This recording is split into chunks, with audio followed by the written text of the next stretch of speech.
Alright, part 2 of the rear patch, frame patch repair for the upper shock mount. Do a little bit of grinding.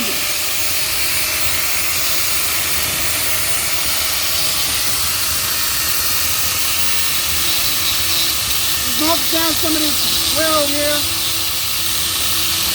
Just a little bit. It ain't gonna be pretty.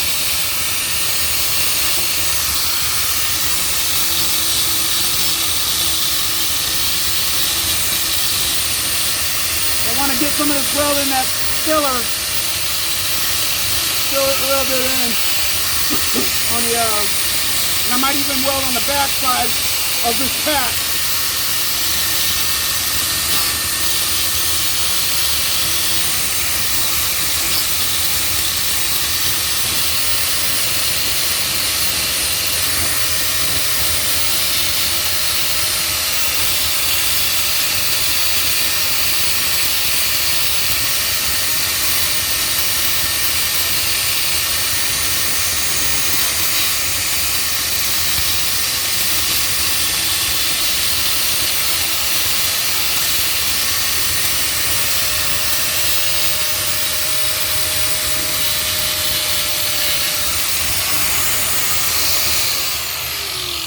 Alrighty.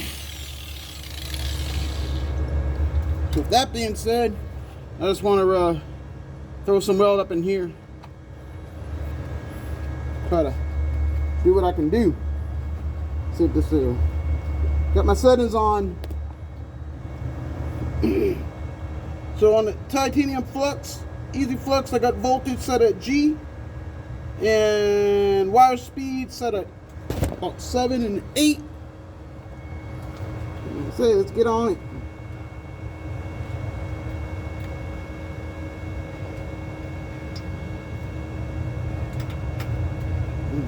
All right. Oops, here.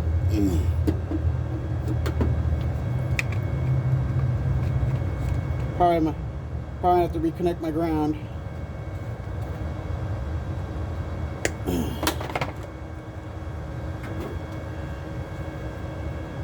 Yep, I got you.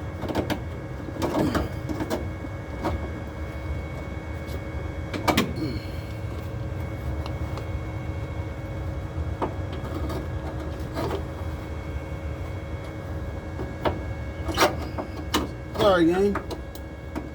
Let's try it from here. There we go.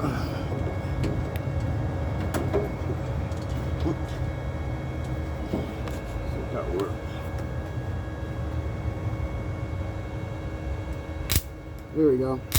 Now we're cooking with Crisco.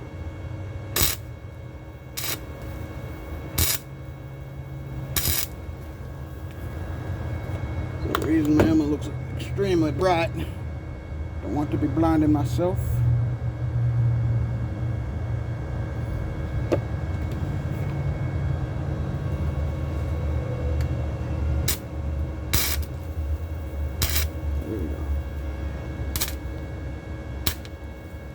So I did survive the rain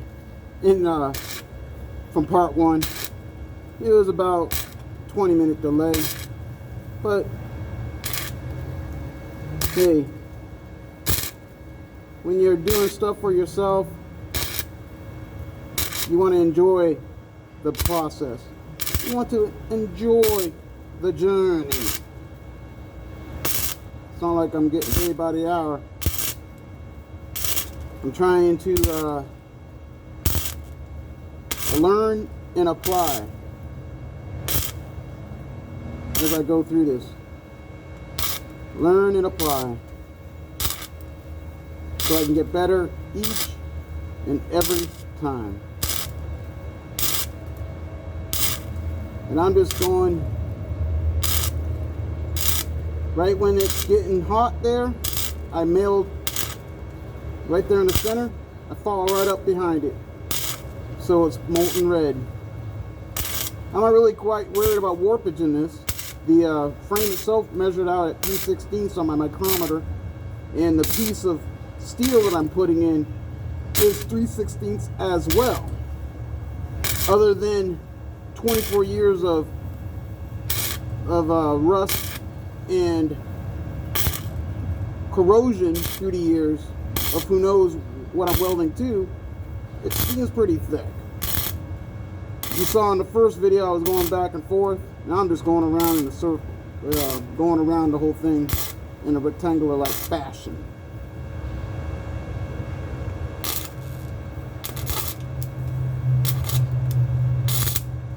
Being this flux core wire, I should be tapping off with some of that slag and brushing it. They say for a cleaner penetration of the flux going into the weld itself, which I will get around to doing that. Where is my little wire? My brush is right here. Use a different brush this time. Bigger brush, bigger wire.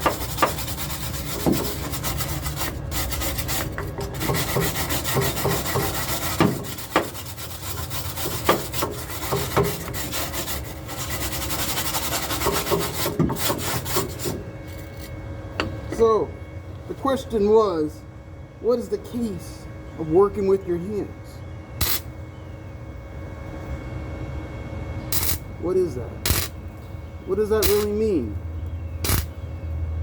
As a do-it-yourselfer? That's the questions I ask myself when I'm doing all this stuff. Manual competence is what I'm seeking. To be able to buy some tools and learn some skills. Yeah, that's what some of the questions I ask myself. Would I do this and get paid and have somebody pay me to do this? Maybe perhaps if I become competent enough, yes. Is it the feeling of I did it and I read a book, a manual, got some school training and applied it? Yes. I say if I can, you can. This stuff was designed by a mortal man. And, you know, if it was broke, it can be fixed. How much money do you want to spend? These are questions I ask myself. A lot of times I do these films. I've done so much that I don't even catch on film, but for posterity's sake and argument, when I look back at some of my old videos, I ask these questions. The case of working with your hands. Whoops. A little long there. I'm going to cut it down.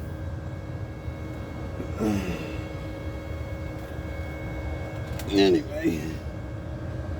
And I'm just, don't know where I put it. There you go. Cut it there. That's a fast way of doing it.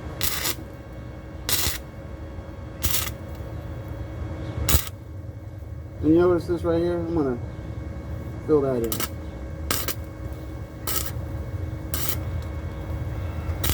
Or I'm going to make it bigger.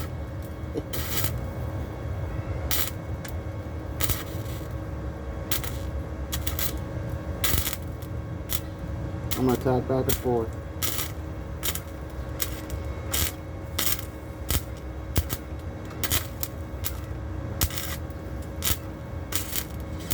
Fill it up with weld.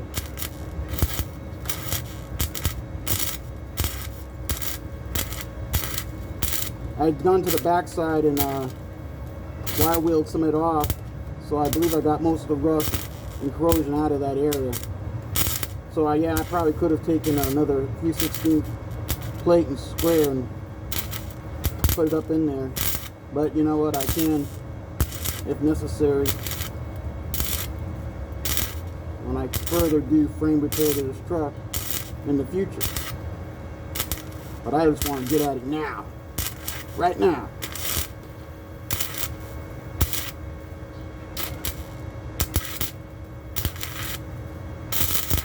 There you go. We're rolling in the circle. I saw it on one video. This guy took the welder, started on the outside, and he went all the way in. He filled it in. It was like a freaking masterpiece. Oh yeah. And then he ground it flat, and you didn't even know it was missing metal. So I just did the same. I just rolled it in there, and I'll grind that down flat and see what it looks like. And I'll just keep doing it. Anyway, it's a big blob right now. It looks like a burger. But by the grace of God, she's gonna get done. Here's that brush. Oh, there it is.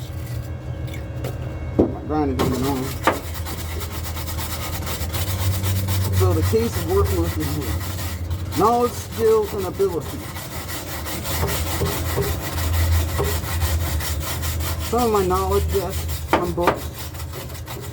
Some of the skill is by practicing.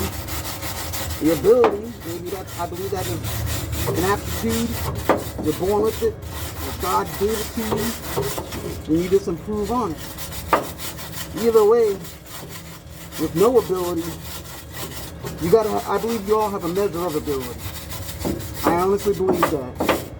I've never met a man or a woman who said, hey, you can't do something. I believe you can do something. With knowledge and skill, then all you got to do is just practice, right? Why not practice? It may not turn out right the first time. Heck, it may not even turn out right the second time. But if you don't do anything about it at all, then you're never going to get good.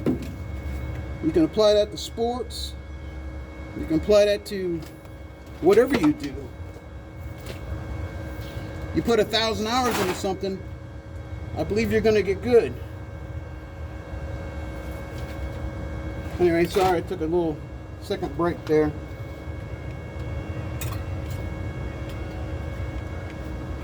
I was looking for my little wire wheel, my little brush there to cut off some of this wire. But anyway, I think I'm tired. But that's what it looks like right there, guys. For all intents and purposes, that's what it looks like. And you guys just stick with it, and you can get it done too. All right. Part 3 will consist of probably showing it ground down and a little bit more pretty.